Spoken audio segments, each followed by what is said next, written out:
The Dave Hooker Show. A presentation of Off the Hook Sports. Objective insight, expertise, top guests. Available on YouTube, Apple, Spotify, and the Off the Hook Sports app. Download now for free.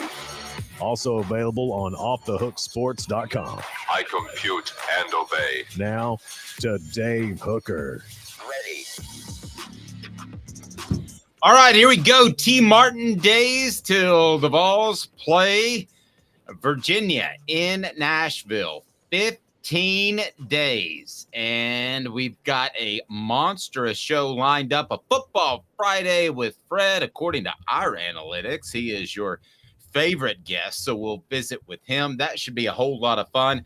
Also, Deion Sanders says, fight, fight, fight. That's what he loves. And that's the exact opposite of what Josh Heupel loves. So we'll discuss fighting a little bit as Deion's like, go get in there. Get in there. Beat some people up, even though it's your teammates. There has to be a happy medium. Again, Fred White will join us. We'll discuss bonding in preseason camp because this is the time that you do it because it's brutal, it's hot, and you probably don't want to be there at times. Also, the Johnny Manziel documentary, I saw it. Caleb saw it. We might have different thoughts on that. Just real quickly, let's do Siskel and Ebert. Thumbs up, thumbs down. I'm actually thumbs up. I'm going to give it a thumbs up. Okay, fair enough. Thumbs down. We'll explain why a little bit later. I thumbs down Johnny Manziel as a person, so it's hard to make a good documentary on somebody that has never really reformed themselves. Put it that way. Fair. This sounds familiar. Tennessee projected to win 9 games by the FPI, so we'll get into that too. That's a big what the H for me, and it was last year too when Tennessee was an 8.5 over under out of Vegas to win 9 or 7 games. I thought was an easy selection at 9. I did think that they would win 10 last year, very likely. So I wasn't stunned. I didn't know that they would beat Alabama necessarily, but I thought that they would somehow manage their way to 10 wins. But 9-3 is where the FPI has them. And of all the projections, where would you rank FPI, Caleb, in accuracy and what they do? So we're talking PFF, FPI, SP plus. Well, and the AP and coaches poll. I mean, and AP and coaches poll. If we're going based on last year, you go SP plus. I would say if you like SP plus got it relatively right last year more than any other. But on an overall scale, I'd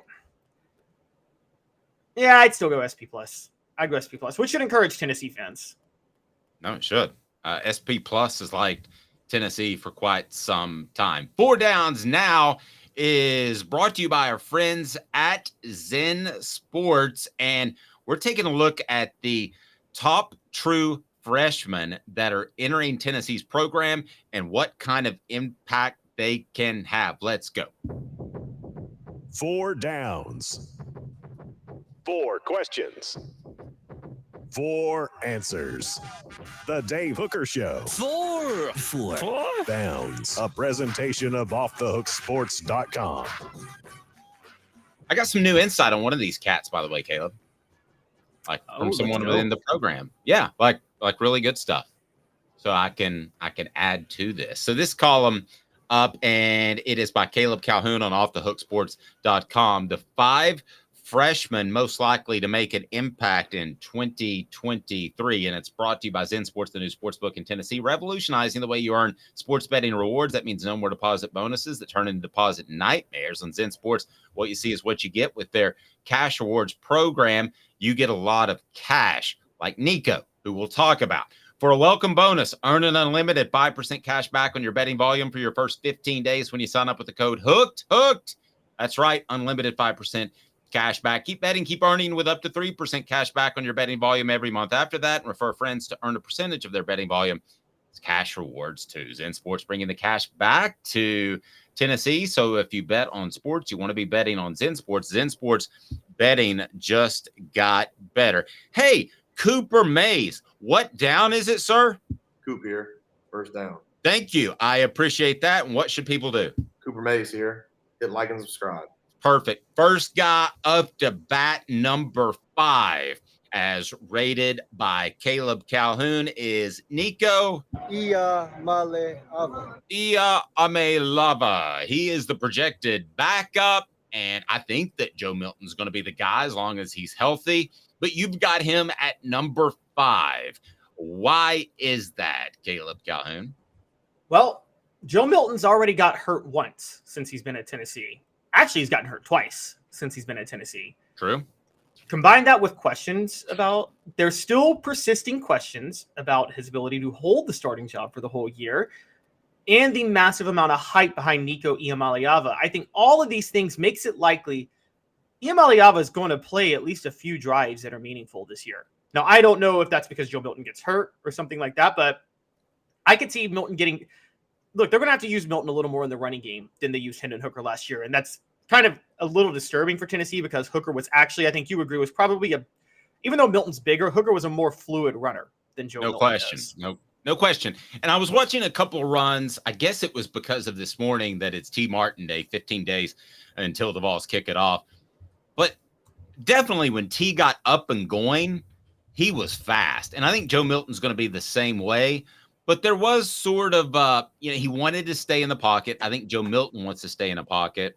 When I was watching T, I was trying to place him somewhere on the Hooker Milton scale.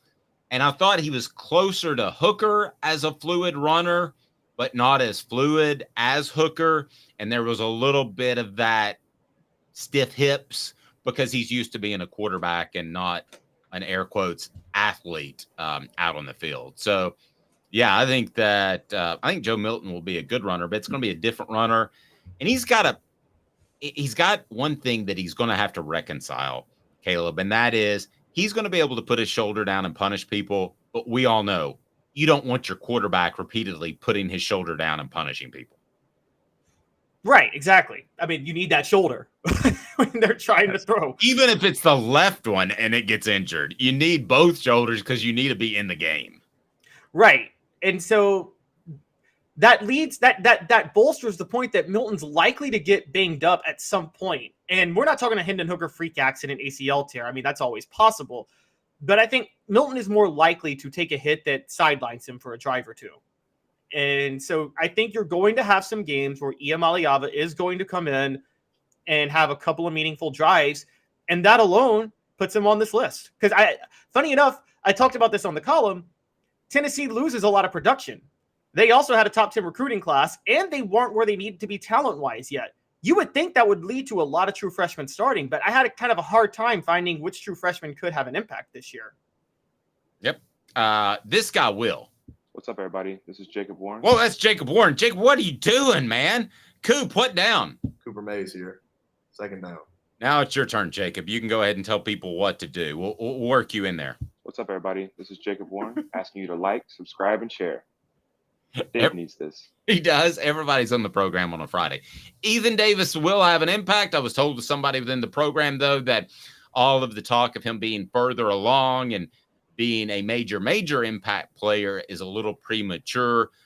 They really like what they've seen out of McCallan Castles. He's physical, probably faster than he gets credit for, really smart, has absorbed the offense. So maybe a week ago when Ethan Davis was talking in front of the media and was mature and has been better than most people thought. I think a lot of people, especially recruitniks, got excited about the 4-star tight end who reminds some people of Antonio Gates, the former Chargers tight end who was a basketball player and made that transition. That's kind of like Davis. But this is going to be McCallan Castle's year as the second tight end. That still doesn't mean that Ethan Davis won't make some plays, and it doesn't mean that Tennessee can't be very good with Ethan Davis next year. But he'll have an impact this year, no question. Yeah, I think so too. And I think there's Ethan Davis. Ethan Davis, there's a lot of elements you can use with him in the passing game that doesn't apply to a lot of other tight ends.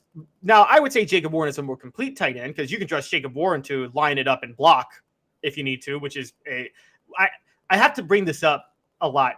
Guys, newsflash, blocking is still a part of playing tight end. It's as much a part of playing tight end as being a receiver. So it's why I don't have Antonio Gates in like my top 5 list of tight ends of all time, because he was a liability. Well, and he chose not to. He had the size and the ability. I mean, that's the frustrating part about Gates is that, I didn't think that Jason Witten really had the fantastic ability to be a great blocker, but he shielded at least. I thought that Gates a lot of times just thought it was like a speed bump. He didn't really want to do it. He just wanted to get over it. Let's go to third down. Cooper Mays here. Second down. Khalifa Keith. Second down. Wait, this is not the Colorado drive. This is not Colorado, Missouri, 1990. Tennessee center Cooper Mays here. Third down. Keeping me straight, Caleb Calhoun. Khalifa Keith. Speaking of alliteration, Caleb Calhoun, Khalifa Keith. First name is John, though. But John Jacob Schinkelhammer Schmidt. All right, I got just a quick funny story. My younger brother's name is John Jacob Calhoun, and his name is my name too. All right, sorry. Hi, Khalifa Keith. Okay, so Khalifa Keith, there's no true goal line back this year outside of Khalifa Keith. Princeton Fant held that role last year because Lynette Whitehead got hurt. Fant is gone. Whitehead has transferred. Who else you got other than Khalifa Keith? So I think Khalifa Keith is going to be when it's 3rd and 1 on the goal line. When Josh Heupel last year, which give him credit for this, Dave, Josh Heupel was willing to line up under center last year on those goal line plays and pound it in. I mean, that was old school Philip Fulmer on the goal line. And he did that with Princeton Fan a lot. He's going to do that with Khalifa Keith a lot this year. That's why he's going to have an impact. Give me a good number 15 jersey. Give me a good number. Who is number 15? Jawan Jennings. Okay, Jawan Jennings. I'm going to call myself out. Nobody did on the message board, but I know that T. Martin wore 17. I'm sorry. I'm trying to write a book about the guy, and it's been a crazy thing. I misspoke earlier. It's not T. Martin Day. It is Jawan Jennings Day. Travis says that Keith is going to be another Travis Henry. I'm not completely sure about that, and I don't think they need him to be that, Travis. I think that's a little strong. Travis Henry was like, we always forget this because Henry was such a bowling ball when he took carries. He had speed too. He actually had solid breakaway speed. If you got Travis Henry in the secondary, you could trust him to outrun a lot of defensive backs. And you can't really trust Khalifa Keith to do that. Now, I mean, we forget Travis Henry was Travis just didn't have he didn't have the wiggle. That's what he didn't have. I mean, aside from that, he was everything that Jamal Lewis was, except for the wiggle. But with the wiggle, Jamal Lewis, like you're suddenly grasping air. Whereas if you don't grasp air and you go after him, you might get trucked. Henry didn't have the wiggle, but Henry was fast. I don't think they're going to ask Khalifa Keith to do those sort of things. And Travis Henry too. Let's remember this. In today's football, there's only one elite back, maybe 2 in the NFL that get the majority of the carries for their team. Short of that, there's like the next level down of very good backs. Travis Henry in the NFL was kind of that next level down of very, very good backs. So if Khalifa Keith is half as good as Travis Henry, then the ball has got an absolute steal, right? Oh yeah, and Henry was a Pro Bowler in the NFL. We forget that. He made a Pro Bowl with Buffalo. I remember, I know this as a Titans fan, Travis Henry was there Vince Young's rookie year, and that was a heck of a rushing offense, Vince Young and Travis Henry together. And then there was Vince Young and Chris Johnson 2 years later, which was even more fun. Nope, no doubt about it. And let's get to what down are we on there, Coop? All SEC center Cooper Mays here. 4th down. Gotcha, brother. And get well soon. We want that to happen. So we got the final 2 guys at Jordan Matthews and Arian Carter, both on defense. So I'll ask you this question of those freshmen. I think you clearly believe, because you have them rated 2 and 1, that those 2 will have the biggest impact. I wouldn't argue with your list at all, except that I think that Keith's impact is easier because the position he would play would be a little bit easier. So I might have him at 2. Jordan Matthews, I really like at corner, but I will tell you this, the freshman, if you wanted to do one and then like a big space in the copy of the story you wrote, you could do that because it's Arian Carter and then it's everybody else based off freshmen and what I've been told. Yeah, Arian Carter's a clear-cut number one. It's very clear he's going to be in the rotation this year. The expectations for him and the hype is through the roof. So that's the only one of these lists that's not a projection at this point. That's a no, I know he's going to really start. He's going to effectively start. He may not be technically a starter in the depth chart, but he's going to effectively start because, as you know, Dave, Josh Heupel and Tim Banks run 3 linebackers in a rotation, even if they have 2 on the field at the same time. They did that last year with Juwan Mitchell, Jeremy Banks, and Aaron Beasley. Yep. I mean, let's put it this way.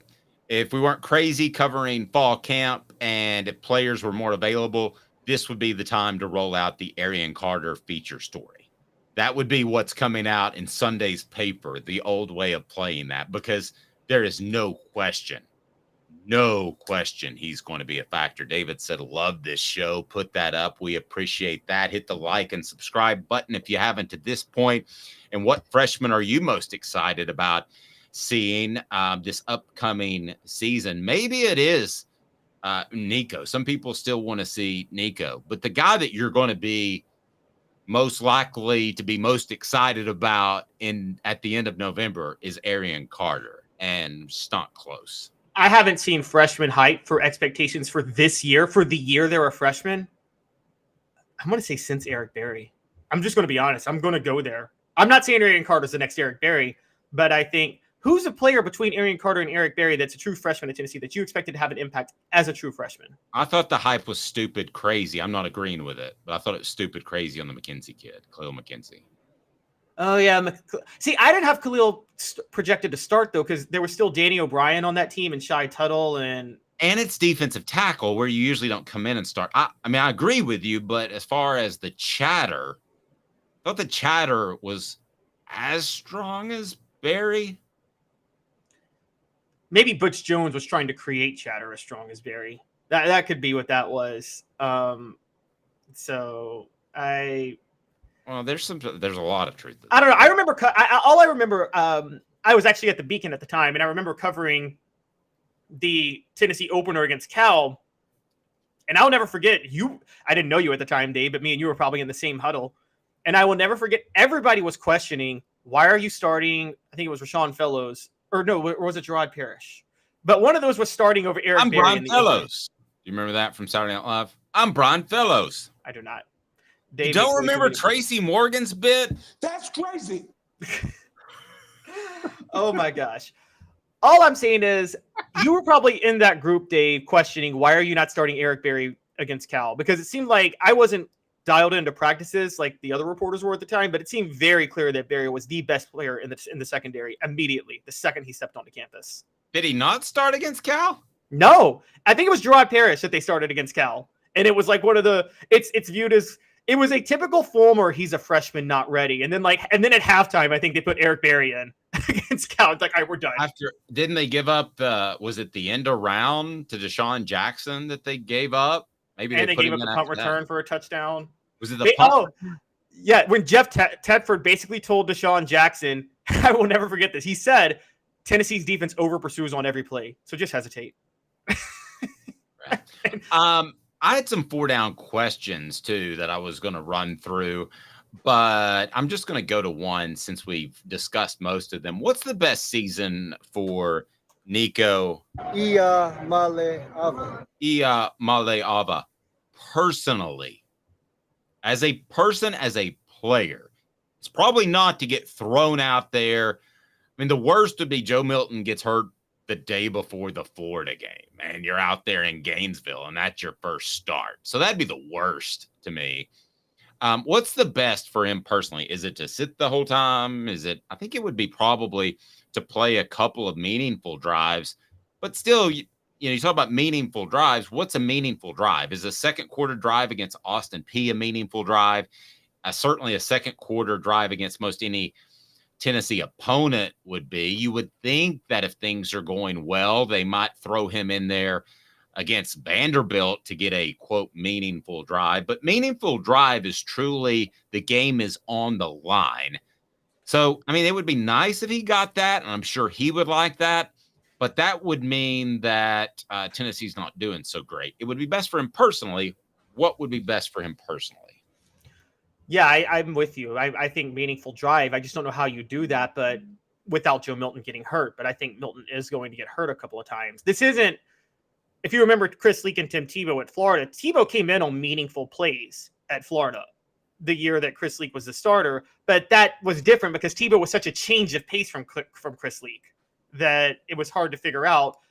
And only John Chavis was the only person in the world that didn't have any idea that Tebow was going to run the ball on 4th and 1 when he came in for a change of pace. But I think there's not really a change of pace from Nico to Joe, or from Joe to Nico. So I think you don't hope for Joe to get hurt, obviously. But I think for Nico, he does need to play a meaningful drive, but that's only happening if Joe loses his starting job or if Joe gets hurt, and neither of those things you root for to happen. So I'm going to disagree with you a little bit. I think there would be a change of pace. I think Nico's a more fluid runner. I think that you're talking about T. Martin compared to Tony Robinson as far as fluidity and running style. So I do think he would more naturally escape the pocket. It's not worlds different, but I think it's significant. Tennessee is going to go 9-3 according to the FPI. Yes, FPI. Not FBI. Yes, FBI or some other acronym. Here we go.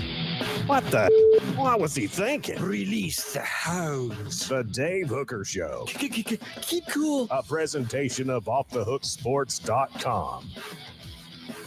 We like the FPI, don't we? We think it's pretty accurate. Yes, we do. With Caleb Calhoun, I'm Dave Hooker. What the H, brought to you by Andy Mason, AndyMasonRealEstate.com. Tennessee an 87.5% odds to win in Nashville against the Cavs.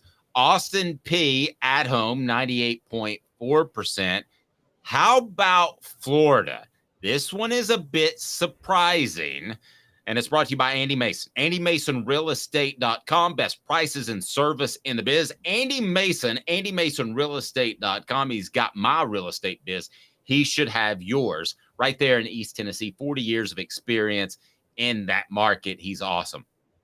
Tennessee, according to the FBI, is an underdog against Florida. 48.9% chance to win. That's technically an underdog. Yes. That is. Well, Vegas had Tennessee as an underdog. 1.5 points. I try to think about this in the past, and I'm looking back through history. I don't know if Tennessee, as long as I've been covering and as long as you've been covering, I can't remember a time that Tennessee was ever favored against Florida in the Swamp. Maybe 2017.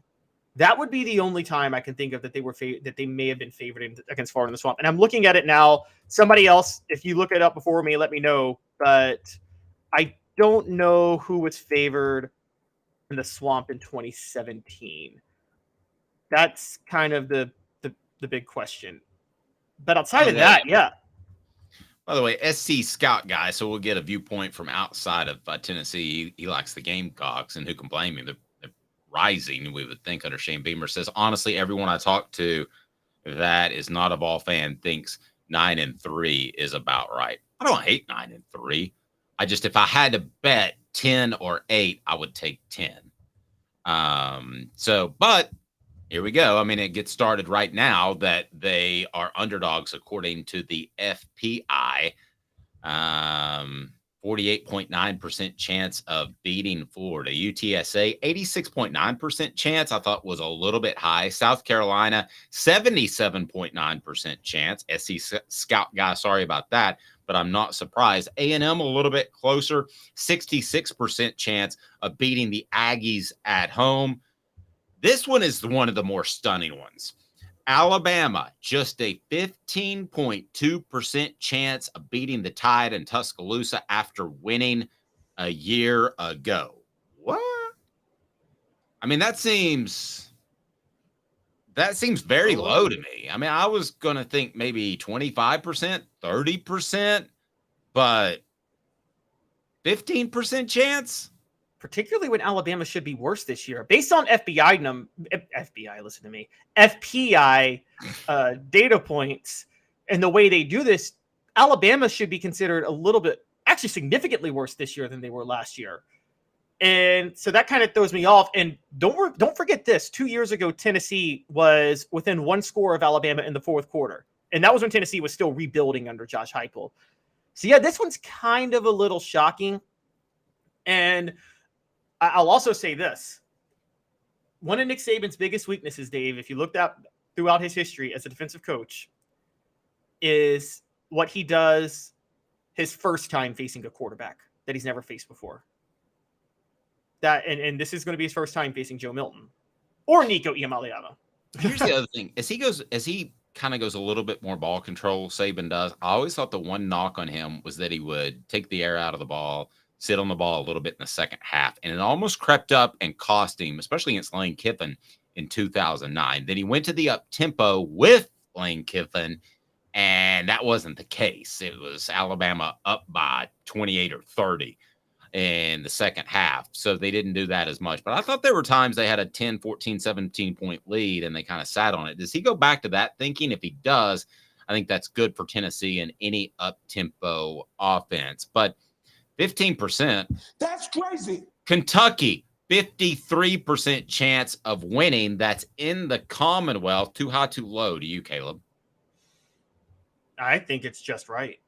I think it's exactly where it should be. I think it's close to a coin flip. And this is where, I think Kentucky is so much more dangerous than we realize because it's on the road, because Kentucky's coming off a bye, because Kentucky has a better quarterback than last year. I don't care what anybody says about Will Levis. I don't care what Mel Kiper says. Devin Leary's better than Will Levis. And because they have a better offensive coordinator this year. UConn, 96% chance of winning. Tracy Morgan, what does that say about the Huskies? You suck. Yep, pretty much. Yeah, pretty much. Wasn't that the guy? Wait, Tracy Morgan didn't say that. No, that was Happy Gilmore. No, yeah. By the way, greatest. Yeah, jackass. Shooter McGavin is the greatest movie choke job of all time in sports. Blew a 4-stroke lead on the final 6 holes when Happy Gilmore had a broken shoulder. That's true. That's true. He really dropped the ball, and most people would withdraw, but his grandmother's house was on the line, so he had to keep playing. It's funny. Back in the day, Randy Edsel used to listen to my show on Facebook when we would broadcast on a local radio station and Facebook. I don't know if he's listening or not. Is he the head coach of UConn once again? No, Jim Mora Jr. is already kind of doing a good job rebuilding them. They were 6-6 last year. Yeah, okay. Well, you're not going to beat Tennessee. No. Missouri 63% chance that Tennessee beats the Tigers. Now, this is going to be a revenge game for the Tigers. They're fired up, and they got embarrassed last year. Maybe the score run up. But I'll tell you, Caleb, I just don't. It's a match of two guys who do similar things in terms of being offensive coaches, and I think one's a lot better at it. And I think Josh Heupel will win this and win it easily. So I guess 66% chance is about right. Tennessee has crossed the 60-point threshold 2 years in a row against Missouri. They did it in 2021, which to me was Josh Heupel's coming out party to reveal. That was the first game that kind of revealed Tennessee may have something special with Heupel when they beat Missouri 63-28. And then last year, 66-24. Missouri, I think, will be better this year. The game's at Missouri. And don't forget, they were in the game with Tennessee. It was 28-24 at one point last year before Tennessee went off. But I don't think that's happening again. Georgia and Neyland, the Vols have a 25% chance of winning. I don't understand how you can have less of a chance to beat. I don't understand how Alabama can be 15%, 25%, but that's what the numbers say. Vanderbilt at home, an 88% chance of Tennessee winning. So you would think they would do that. They've got the final record at 9-3. We are going to hopefully be joined by Fred White next. So stay tuned, hit that like and subscribe button. And the big thing is turn the notifications on. Got a couple of ball reports with Jacob Warren that we're going to drop This afternoon, he is Caleb Calhoun. I'm Dave Hooker. We're off and running, and it feels like football season. We want you to be a part. Tell a friend. Notifications on, guys. 2 minutes off the Hook Sports.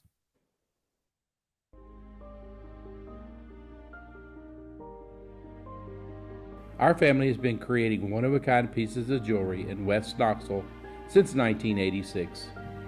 Each piece is a combination of unique processes that bring your idea to life. Every day in our shop, a truly special item with a story all its own is being manufactured in our facility, bringing the history and family sentiment into a whole new generation of life. We're grateful that you chose us to be Knoxville's best jeweler, a title that we value and respect.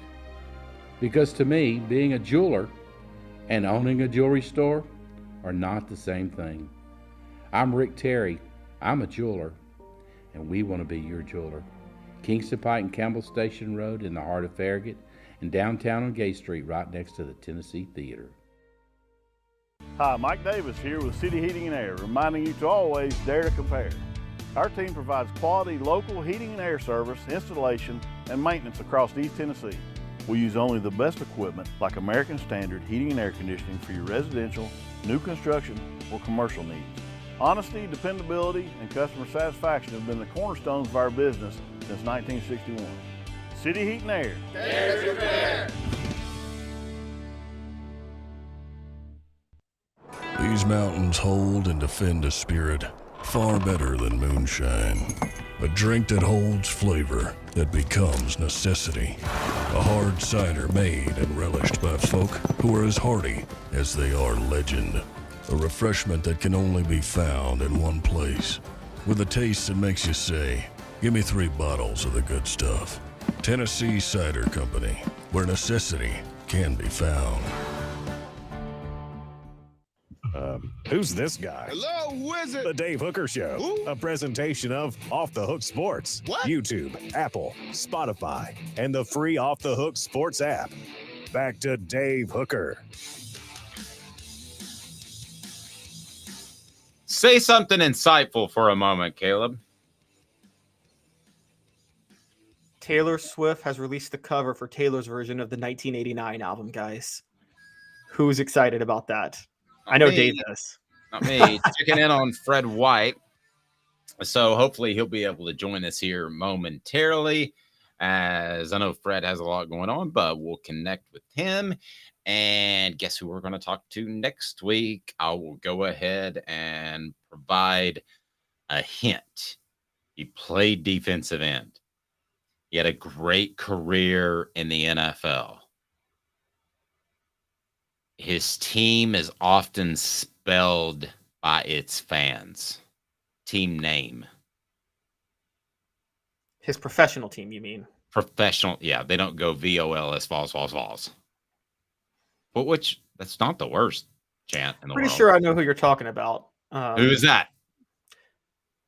It is Sean Ellis. Yes, it rhymes with Ron Dellis.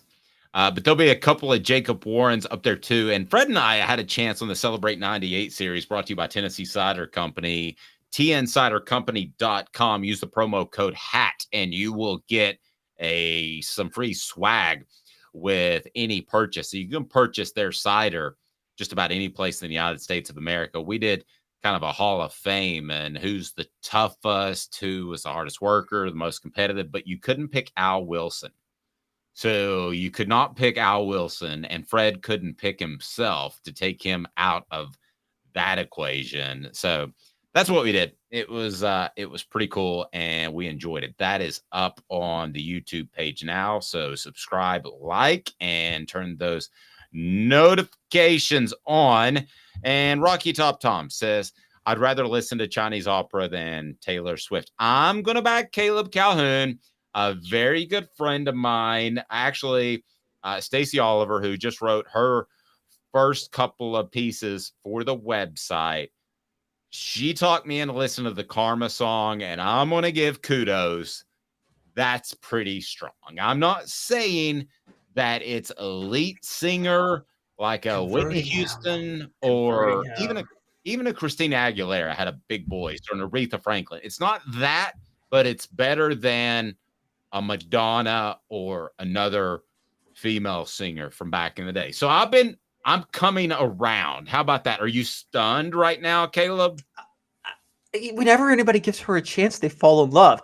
I never accuse her of having the greatest voice either, but she's got the greatest songwriting ability of all time. She does. And does she write her own songs? Do you know?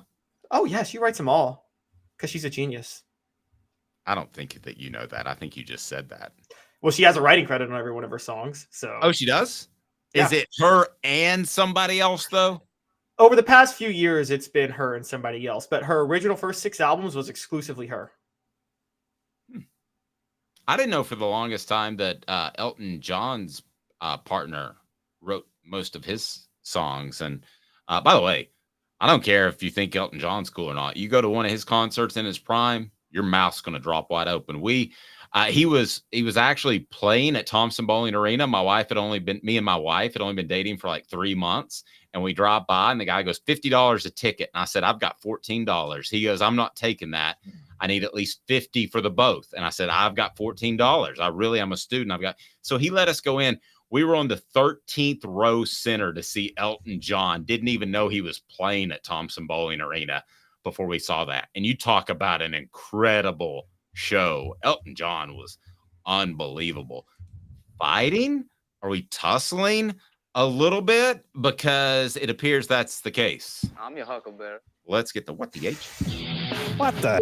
What was he thinking? Release the hounds. The Dave Hooker Show. Keep cool. A presentation of offthehooksports.com. All right. Here's what Deion Sanders did. And if you haven't seen the video or heard about it, it's kind of old school. And I feel like Deion Sanders tries too hard to be old school at times.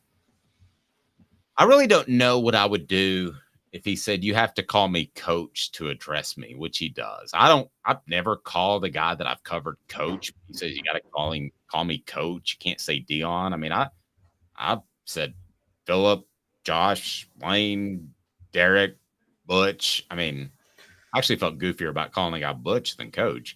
But so here's what happens. A tussle breaks out, which happens in preseason camp. And a book that's coming out, Celebrate 98, will discuss a huge monster ball before the 98 season that a lot of the players believe galvanized that team because the offense was getting pushed around by one of the best defenses in Tennessee football history. So fights happen, and a lot of times they're good. For the record, Josh Heupel does not believe in fighting in practice. That is not allowed. And I think each coach is a little bit different. Probably the younger you are, the less likely you like fighting.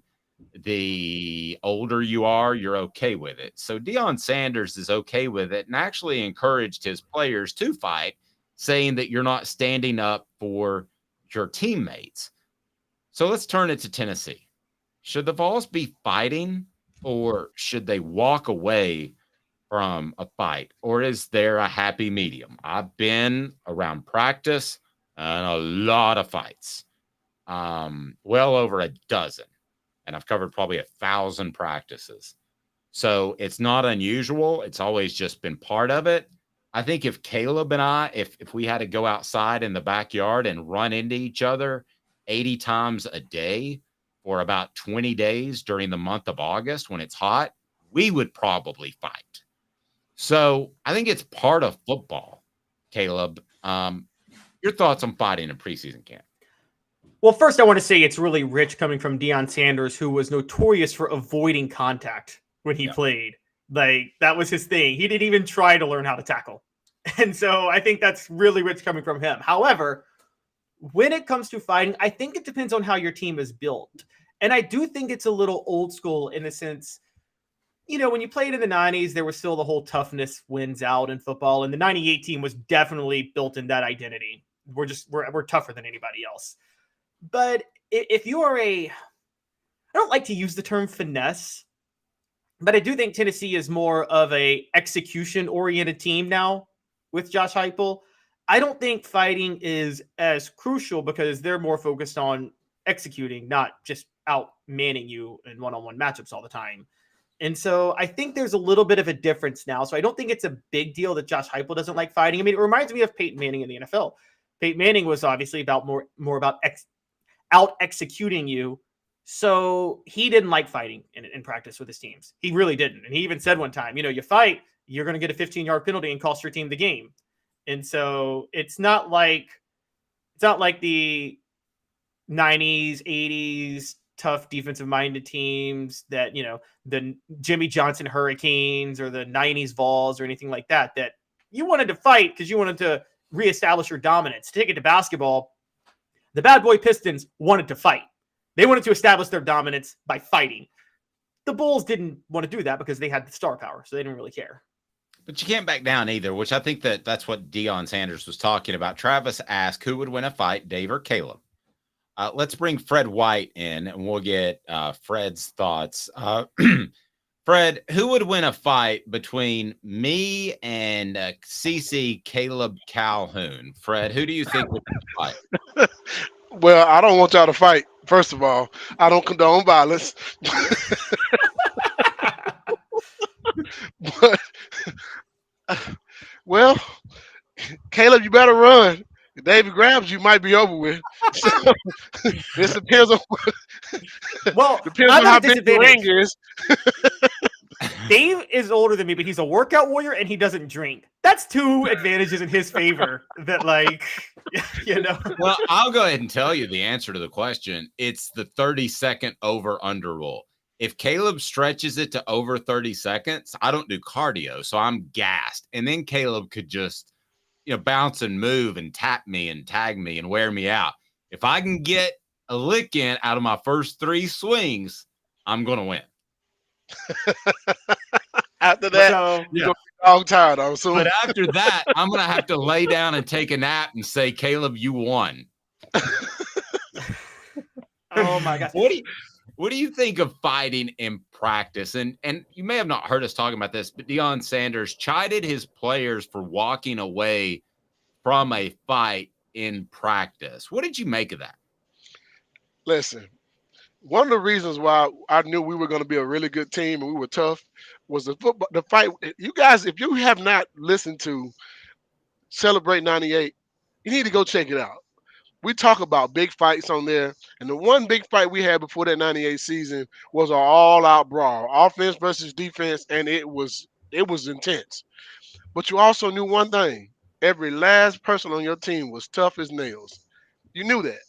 I remember hearing Coach Foreman say one spring, I think he regretted this after the fact, but said, you know what, guys? It hasn't been one fight reported all spring.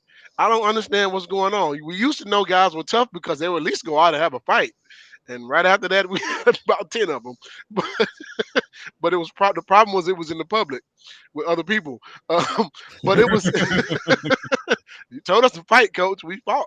I think he wanted to take that back as soon as possible. But he's right. If your guys are walking away from stuff in practice, it's your teammates. You're not going to take it in the locker room or on the street afterwards. That's what you do. That's how you know whether your guys are going to fight or not in the game. Not just fist fight in the game, but that's the toughness of it. And I get where he was coming from. I understand where he's coming from. And if people have never played the game, you wouldn't understand that.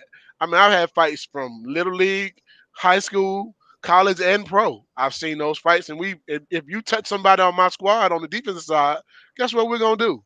We're going to scrap. Yep. I know. That's the name of the game.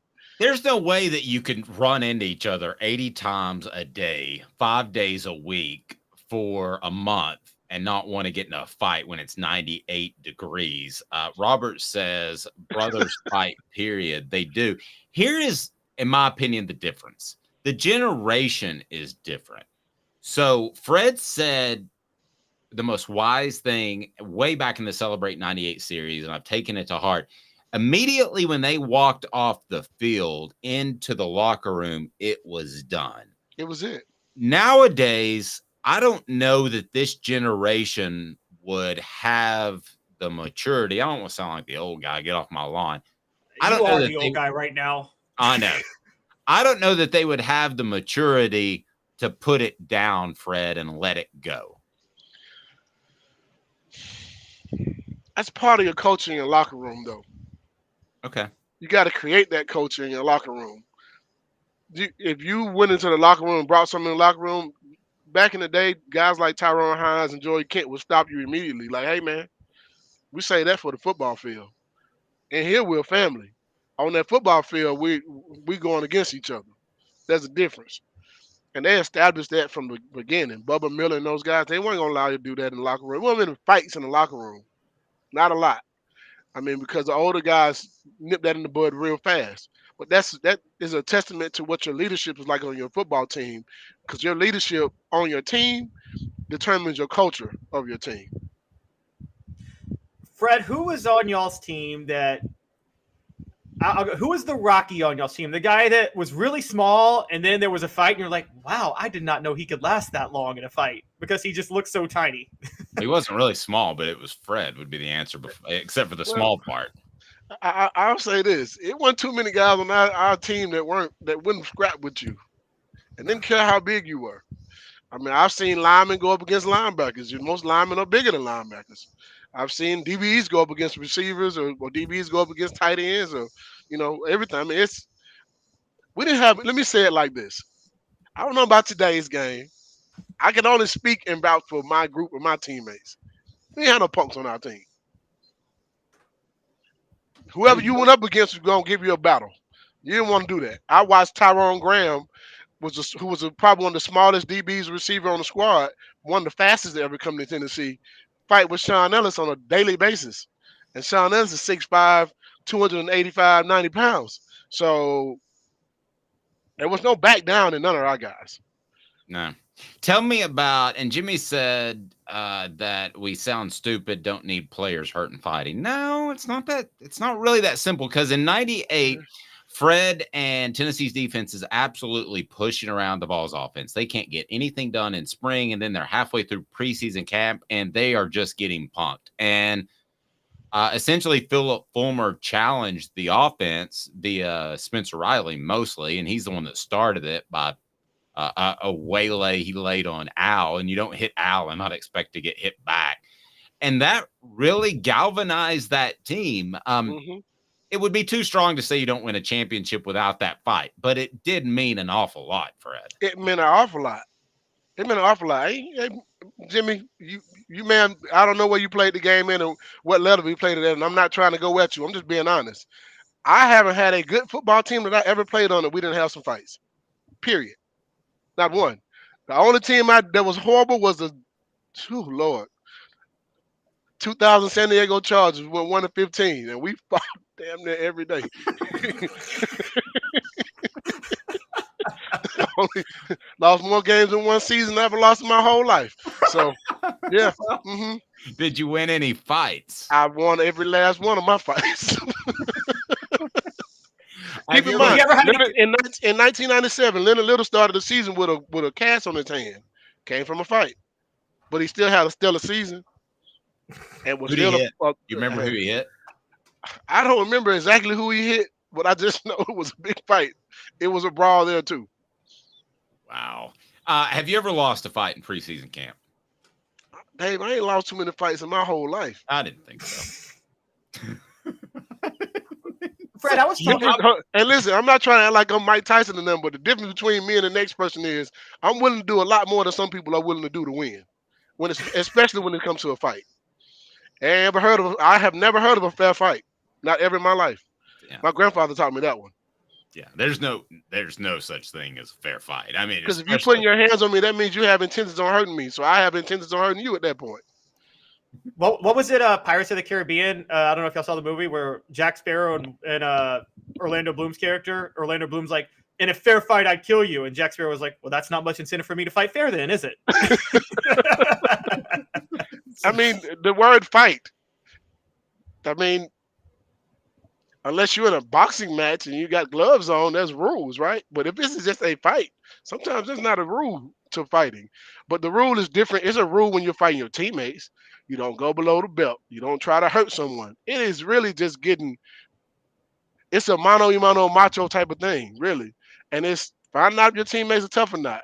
If you when you first got to Tennessee, somebody was going to try you. And the guy who tried me when I first got here as a freshman was Chester Ford. And Chester Ford is one of the strongest guys that ever played at UT. I mean, he's a fullback who will knock your head off. I never forget him trying to scrap with me. But I knew one thing. I'm not scared of anybody. I'm going to make sure you understand I'm not scared of anybody. I may lose this battle, but I'm going to win the war. Because you got to see me the next day, and the next day, and the next day, and the next day. I'm going to win one of them battles. All I need is one win. So you were okay. Fred's role, let me give a little bit of insight, was oftentimes mentoring the freshmen. So how when freshmen would be tested, be it Chester Ford fighting you or some other freshman, what was your role in terms of, I don't mind you testing this freshman, but don't take it too far? Where was the line crossed? Where was that line? That was the one thing we never crossed that line.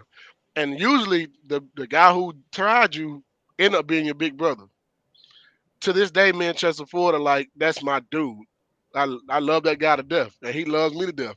And he'll bring it up sometimes. Man, I had to try you to see if you had it in heart. You know what I mean? Like, yeah. And he realized I had heart, so he took me on his wing at that point, and been my big brother ever since. But that's how it works. I mean, you got to test the guy to see if you got what kind of heart you got. You don't have any heart, I don't want you on my team anyway. I mean, you can still be on the team. I'm not a coach. I can't tell you to leave, but if you back down, guys are gonna know that you might back down in the game. You ain't gonna fight. All the guys who you knew had some toughness about them, you knew they're gonna be tough in the football game.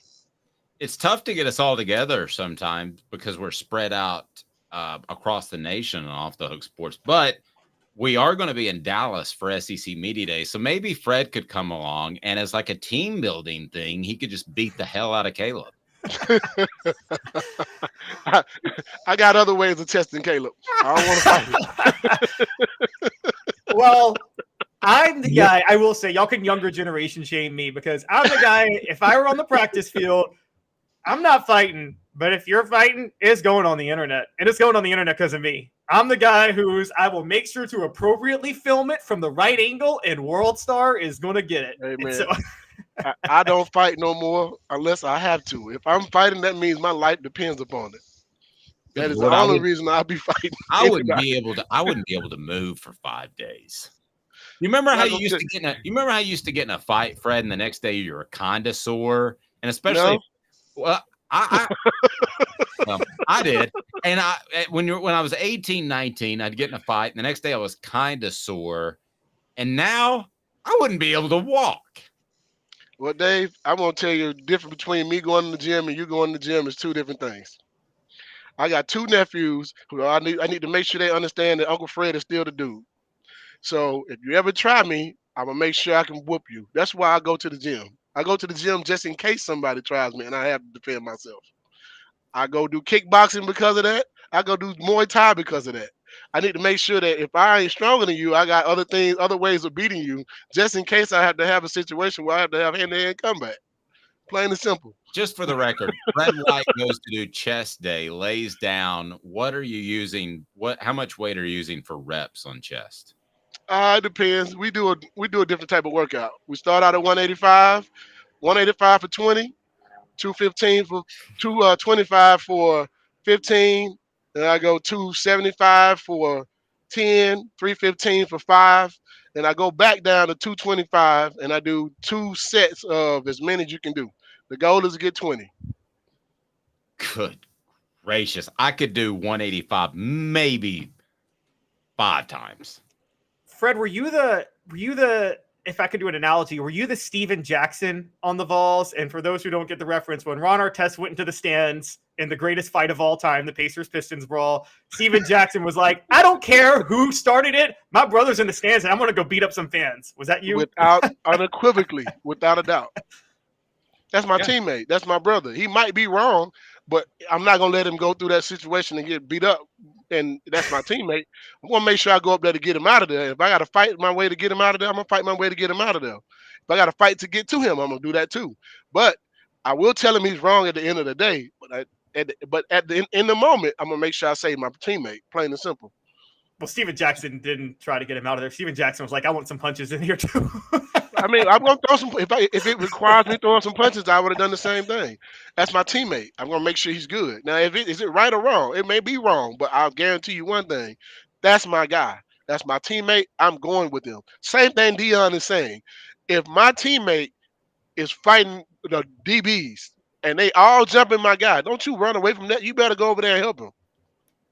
Yep. He needs to know you got his back. Plain and simple. Fred, by the way, Rocky Top Tom says personal umbrella policies don't cover liability arising from fighting. But if they did, Fred would be the guy to call. How do we get in good hands, Fred?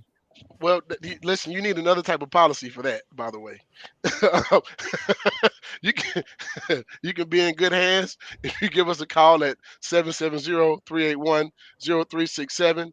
You can also look us up on every social media platform there is, Facebook, Twitter, Instagram, Fred White Allstate. And just as hard as I hit on the football field, we hit the same thing trying to get you a good quote. So we try our best to make everything work for you guys. And I go fight for you just like I'll go fight for my own teammates. Nice. Toughest fight you were ever in? Toughest fight I was ever in? On the field, on the field or in practice? On the field or in practice. Yeah, not in some other situation. Yeah, no, those weren't tough anyway, Dave. But I'm just kidding. But I had a buddy exactly like Fred, like his size and his build. He wasn't nearly as fast. And I was always the smart aleck that would start a fight and he would finish it. I think that's why Fred and I have this, like, we have this chemistry because I feel like I've known him since I was in high school because he reminds me of my buddy that would finish the fights. And smart aleck Dave might get knocked out, but I knew that this guy would finish it. But the toughest guy I went up against in practice, we didn't fight. It was just the toughest guy I had to go up against. When we did the Tennessee drill, if anybody knows, it's like the old Oklahoma drill. It's the same thing. We just call it Tennessee drill. You take a receiver and a DB, and you go up against each other. I got to beat the block to get to the running back that's running the ball behind him. The toughest guy I had to go up against was David Martin. David Martin ended up being a tight end in the NFL. He was a really big receiver at UT, and he was very strong too. But I had to go up against David Martin because it was no other receiver that could. I could ragdoll anybody else. Let's be honest. I don't care if it was Bobby Graham. I don't care if it's Peerless, Cedric. None of those guys could block me. The only guy that had a chance of blocking me was David Martin. And that was the best battle I would have when it comes to Tennessee drill. Now, the best fight I've ever had, the toughest fight I've ever had was when I was playing the XFL, and there was an offensive lineman from Auburn. We got into a tussle in practice because he hit me after the whistle. And we fought. I mean, it was a fist fight. And I just remember a few plays later, they ran a play, and I knew he was pulling. Well, I didn't know he was pulling until I actually read the play before the play started. And I knew he was pulling, and I beat him to the punch. And I hit a 320-pound dude in the chest and knocked him flat.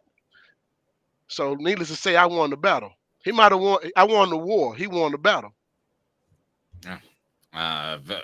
Very true. Very true. So let's change gears a little bit because I want to get your thoughts. As the Johnny Manziel documentary came out, Caleb and I have watched it. Have you seen it yet? I have. It's amazing. Yeah, it's good. The problem I had with it is that it was supposed to be the truth or whatever. And then like only the last 10 minutes dealt with his issues. I thought that they could have gone a little bit deeper in that, but that's just me.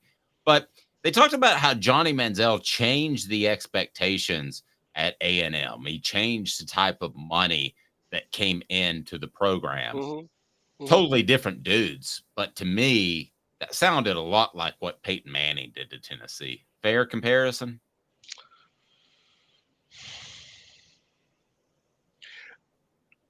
We had some really good players before Peyton came, and we've had some really good ones after Peyton came. But I think Peyton Manning's class changed UT, in my opinion, forever. that was the number one recruiting class. You got receivers that were the top receivers in the country that came here. Marcus Nash, Pillis Price being one of the top guys, but the Peyton that he came in my class, the class after. But I think having Peyton Manning on campus changed a lot for UT. You knew you had a guy who was going to be a great quarterback, had done a lot of good things in his freshman year, and coming in as a recruit. Jamal Lewis talks about it all the time too. He was like, man, his dad was like, Peyton Manning's going to stay for another year. Hey man, you need to go to Tennessee. You need to go to Tennessee because you got Peyton Manning right in front of you. They're not going to be able to stack the box with Peyton as your quarterback. It changes a lot of things. We got offensive lineman. Jarvis Reeder was the number one offensive lineman in the country. He was a super 5 or something like that in the country. He was the number one tackle in the country. He came to Tennessee, that same class with Peyton and those guys. Terry Fair came from Arizona. You look at Andy McCullough. He was one of the top receivers. So was Greg Kyler. All these guys came to UT as some of the top players, that same class. I think that class is a class that changed Tennessee forever when it comes to like getting to the point of winning SEC championships and national championship. We don't win a national championship without some of those guys that were from that class. I mean, that's, those guys are what started that 95 class, and that group that was already there. That group changed football at Tennessee forever, in my opinion. It made us tougher. They taught us how to win, and they gave us the culture. You came in as number one class, but you had to follow the rules of everybody else. We got rules in this locker room. We got leadership in this locker room, and you got to wait your turn to be a leader. And I think those things are what helped us get to the point of winning the national championship. But yeah, Peyton Manning coming here absolutely changed it. So you're telling me that, sorry to interrupt, Caleb, but I want to get you in here. Are you telling me that Jamal Lewis probably doesn't come to Tennessee if Peyton Manning goes to the NFL in 97? He's probably going to Nebraska. Wow. Pretty darn insightful right there. Mr. Calhoun? Fred, it's funny you said one thing about you got to follow the same rules no matter what. Do you think that's something that may have derailed Manziel and Kevin Sumlin at Texas A&M in the sense that it was very clear to me from the documentary? They said there's one set of rules for Johnny Manziel and then another set of rules for the rest of the team. I think it was part of their downfall. I think it's one of the reasons why Kevin Sumlin is no longer there. He's my cousin too, by the way. But wow, did not know that. Yeah, he's my cousin. Like first cousin? No, he's like my third cousin, but Gotcha. He's my cousin. But yeah, I think that was part of the downfall as well because the guys that came behind him couldn't do those things, and even letting him do those things, I think, was part of the reason why he was derailed. You know what I mean? That makes you let a guy do all those things as a freshman and a sophomore, gets to the NFL and gets more money. Man, you can put money in someone's hand, it's going to make them more of what they already are. There was no coming back for him. After I saw that documentary, I realized that I was like, man, I remember having a conversation with someone who was a part of the Browns organization, and I had already heard some of the things about Johnny Manziel and his partying. And the first thing I told him was, if you sign this guy, based on what I've heard about him, you need to sign someone from his team. You need to draft another guy from his team to kind of help keep him in line because he's gonna need that. Of course, they didn't listen to me. And no. I'm gonna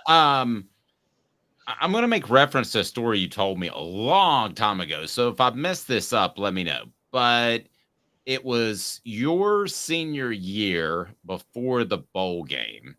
You guys already had a national title in your pocket, and you're not really playing for a championship against Nebraska that year. Mm-hmm. And correct me if I'm wrong, but you guys decided to have a pop in the hotel lobby, maybe, and Philip Fulmer came up and said, "I really can't do anything about it now, I don't guess." They knew all those guys were already gone. I know. So, I mean, do you recall that story? Because it was there's a comparison in that you guys were established, you guys were superstars, and at some point you can't outgrow the discipline. No, I think that we had never had an opportunity to celebrate New Year's. You know what I mean? So guys was like, man, we're going to celebrate New Year's this year. Everybody there were leaving anyway. I mean, I was a senior.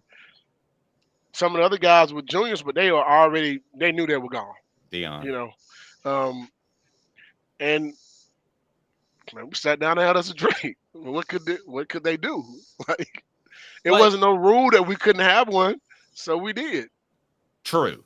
However, from what you heard, even though you were gone and in the NFL, I thought Philip Fulmer let discipline slide a little bit. And that if you were a player, I had one guy tell me, he said, my roommate got kicked out for having 3 failed drug tests for marijuana. I probably had 22, but this guy was a starter and a big time player.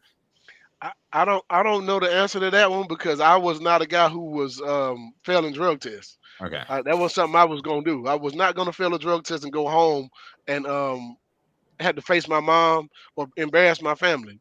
So I don't know who failed or passed. And the guys that I know that failed ended up not being at UT.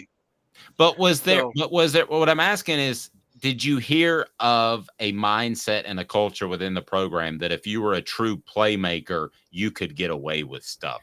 I didn't have that in my locker room that I know of. Not your locker room. Not your locker room.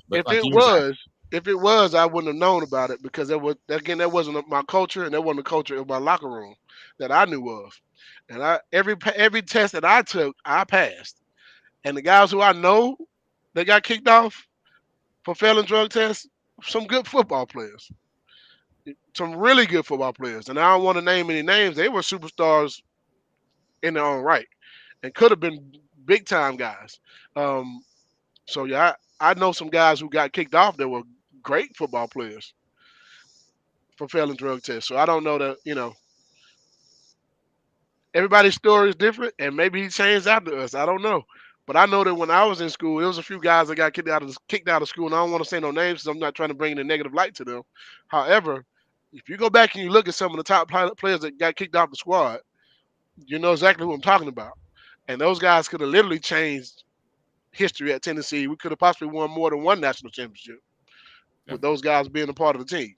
By the way, everybody has to report to the facility at 2:00. Our Off the Hook Sports test. We got a P test coming up. So I know I'm going to pass. Caleb, are you going to pass it? Fred, can I borrow? Never mind. I know I'm going to pass. I guarantee you. I'm just going to say it is legal where I live. So, Caleb is stoned as a bat right now.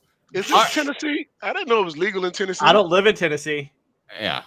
Caleb's all out there. We got people in 3 states. Caleb, where are you? Caleb's up in Maryland. I'm in the DMV. Oh, it is legal in DMV. It is. Yeah. All 3, DC, Maryland, and Virginia. It's legal in all 3. I'm looking at this the chat over here on the side, and he says there was a tight end that would have been a Pro Bowler.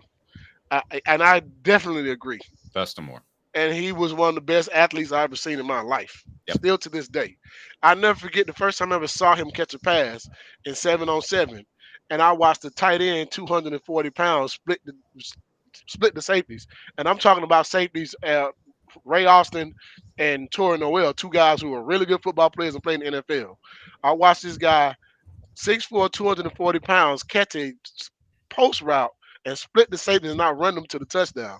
I never seen anything like that before. I never seen a guy that big run that fast. He got kicked off the squad. I'm not gonna say why. You can go back and read those things for yourself. But he is one of the guys that was one of the best players I've ever seen. So if there was a double standard, he would have been a guy that you would have had a double standard for. Oh, that's a good point. Yeah, he would have been. I'll go ahead and say it. He would have been. Help me with this, Caleb. You know history. I think he would have been the best tight end in Tennessee football history. There weren't a lot of great ones.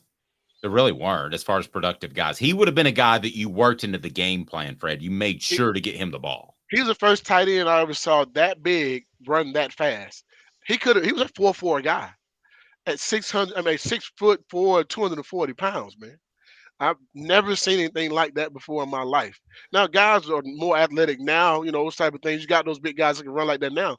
But back then, he was an anomaly. I had never seen anything like that before. He was one of those guys that I called home about and say, hey, man, I just watched this tight end at 6'4", 240 pounds outrun 2 safeties. And my uncle was like, that's not possible. I'm like, man, listen, I'm telling you. Then the first football game of that season, we play against UNLV, and we run a tight end reverse, and he scores. I remember that. 70-some yard pass. I mean, about 70-some yard play. They did call it back for blocking the back or something like that, but he outran their entire defense and secondary 60-something yards for a touchdown.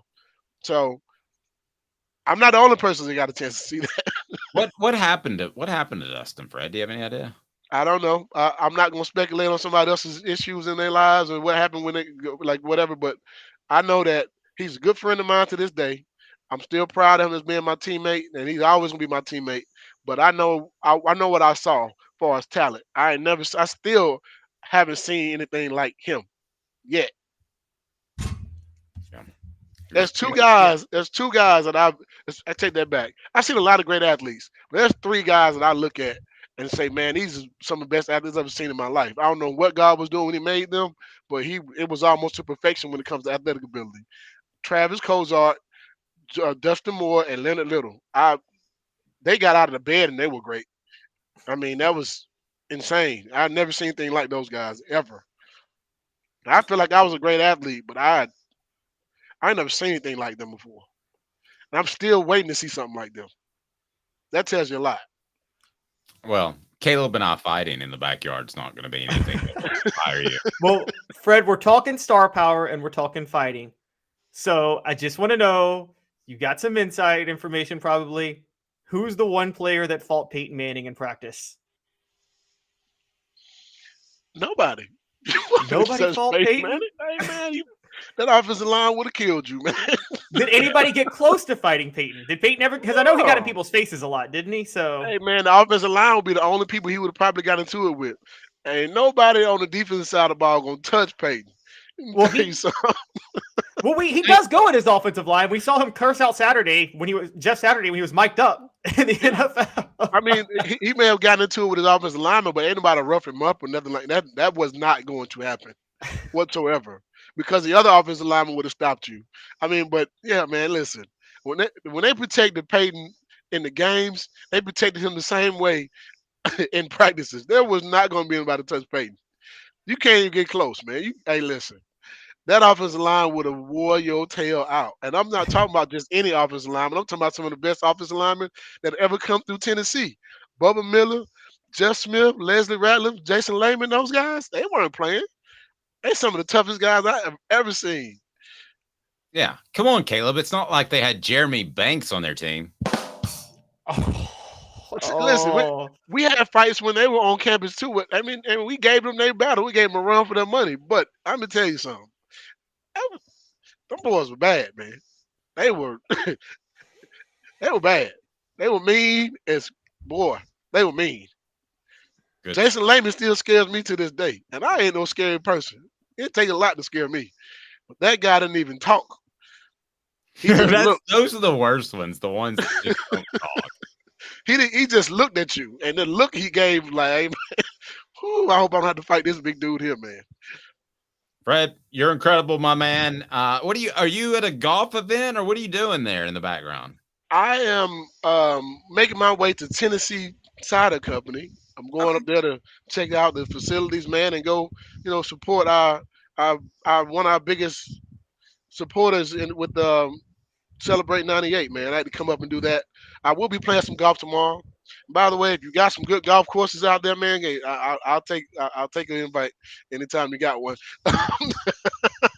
But yeah, I can take care I want to come by and check out Knoxville and see my city. Yeah, I can take care of you in golf in Chattanooga anytime. Come up. Oh, I'd love to come play. There's a few places I like to play down there. Yeah, we're getting rid of our kids officially. So that's like 12 days away, I think. So, man, we've got a place to stay and everything for you. So, definitely, man. Kind of a big, hippie, goofy town that doesn't know and a lot. Fred can lose a fight to Bob Barker on the golf course. Now, I might lose that fight. He was actually a boxer in the Marines. Did you all know that? I had no idea. Bob Barker was a boxer in the Marines, and they pitched that idea to him, and they were embarrassed to pitch the concept of fighting. And he was like, I'm all for it. And the real Bob Barker. Wow. That's pretty cool. Love that. Oh, wow. I didn't know that. Drew Carey just ain't the same. And No. But Price is Right. I like Bob Barker. What was the best show when you were sick at home and you could watch anything you wanted to because you weren't going to school that day? Well, Dave, we couldn't just watch anything we wanted to. If you were going to stay at home, you had to watch whatever my grandmother was watching. And she was watching God and Light and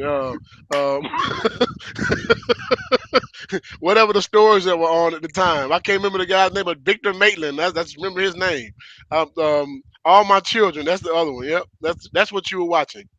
You were watching some Price is Right too. You watched whatever she was watching. You weren't watching what you wanted to.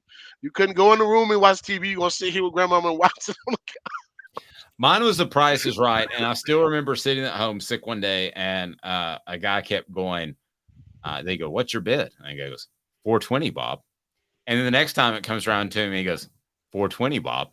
And he kept betting. He kept bidding $4.20. I'm like, what does that mean? I'm like, my mom goes, just don't worry about it. All right. Well, I'm gonna have to stand in front of God one day and say that mine was Maury, and I laughed at the worst stories when I would watch Maury. I was just falling over laughing at some of those horrible stories. But it's like those are real people's lives, and it's like I'm out here just laughing. I always felt like Maury couldn't wait for the next commercial break to get a cigarette. He just looked like he needed a cigarette at all times. Fred, Allstate, Google Fred White Allstate. Get taken care of. Tennessee Cider Company. Use the promo code HAT, and you will get some free swag with great cider. I noticed they had some new flavors. They can ship it just about anywhere in the United States. So, guys, have a fantastic weekend. The next week we talk, we will have football. It's week 0, and it's not the same. But then the next one, we've got Tennessee football. So, Fred, can't tell you how much we appreciate you coming on. Caleb Calhoun, have a fantastic weekend. Thanks again, Fred. Man, no problem, guys. It's almost football time in Tennessee, baby. Let's go. It feels like it, doesn't it? Something happened like in the past 48 hours where I guess know, right? That's why I came. That's another reason why I came to Tennessee and get that. I just got to get that feel. It smells like football. Let's go, baby. I remember Bobby Bowden said we interviewed him when he got the General Nealon Award, and he said he had retired, and he said, well, I don't know what it's going to be like in the fall because I usually have to go to the restroom a lot more. I'm like, what do you have, like some sort of bowel issues when you get close to football season? And he goes, no, I really got to pee a lot more. Bobby Bowden, when it got close to football season, had to pee a lot more. We leave you with that. This has been a presentation